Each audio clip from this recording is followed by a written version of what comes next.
बहुत समय पहले द्वापर युग में मथुरा नगरी में कंस नाम का अत्याचारी राजा राज करता था। उसका अत्याचार इतना बढ़ गया था कि लोग दार के साये में जीने लगे थे। लेकिन भगवान विष्णु ने धरती को कंस के जुल्म से बचाने के लिए कृष्ण रूप में जन्म लिया। कृष्ण बेड़ हुए और अपने काका कंस को मारकर मथुरा को आजाद कर दिया। लेकिन उनके महान जीत के बाद भी मथुरा पर बार बार यादवों के दुश्मनों ने हमला किया। कल्यावन, जरासंध जैसे राजा उनके पीछे पड़े थे। तब कृष्ण ने सोचा, अब मेयर लॉगऑन के लिए एक ऐसी नगरी होनी चाहिए जहां उन्हें शांति मिले, जहां उन्हें कोई दुख ना हो।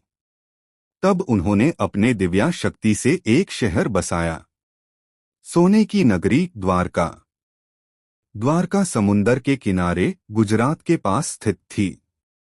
कहा जाता है कृष्ण ने विश्वकर्मा देवताओं के शिल्पकार से कहा, हे विश्वकर्मा, मेयर लॉगऑन के लिए एक ऐसी नगरी बनाओ जहां हर दिशा में सुख, शांति और समृद्धि हो।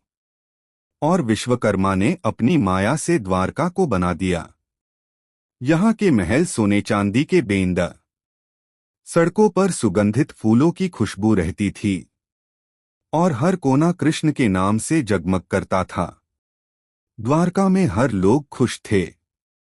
यादव वंश के सभी लोग कृष्ण के साथ थे।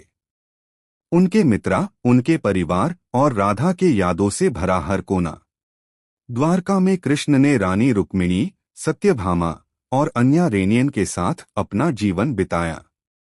उन्होंने वहां राज्य संभाला, सभी लोगों के सुख दुख में साथ दिए। उनका दरबार न्याय और प्रेम का प्रतीक था। यहाँ लोग हर सुबह कृष्ण का दर्शन करते। उनके मंदिर में घंटी बजती और समुंदर की लहरें आरती की तरह गूंजती थी। जब महाभारत का युद्ध हुआ, कृष्ण ने पांडवों के साथ खड़े होकर धर्म की रक्षा की। युद्ध के बाद द्वारका वापस आने पर भी उन्होंने अपने लोगों को समझाया, जीवन में युद्ध सिर्फ शास्त्रों से नहीं, अपने मन के अंदर भी होता है। द्वारका एक ऐसी नगरी थी जहां धर्म, शांति और प्रेम एक साथ रहते थे।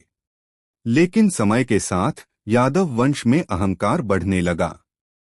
भाई भाई में झगड़े होने लगे। कृष्ण ने देखा कि उनका वंश अपने ही हाथ से पाटन की ओर जा रहा है। उन्होंने कहा, जब धर्म कमजोर पड़ता है तब प्रकृति स्वयं समापन करती है। और वही हुआ। द्वारका के लोग आपस में लड़ गए। कृष्ण ने सब कुछ छोड़कर वैन में प्रवेश किया और जल्द ही उन्होंने अपना शरीर त्याग दिया। उनके शरीर टायट हाय समुंदर की लहरों ने द्वारका को धीरे धीरे निगल लिया। महल, मंदिर, गलियां सब समुंदर के तेज चली गई। कहा जाता है आज भी द्वारका गुजरात के समुंदर के नीचे स्थित है।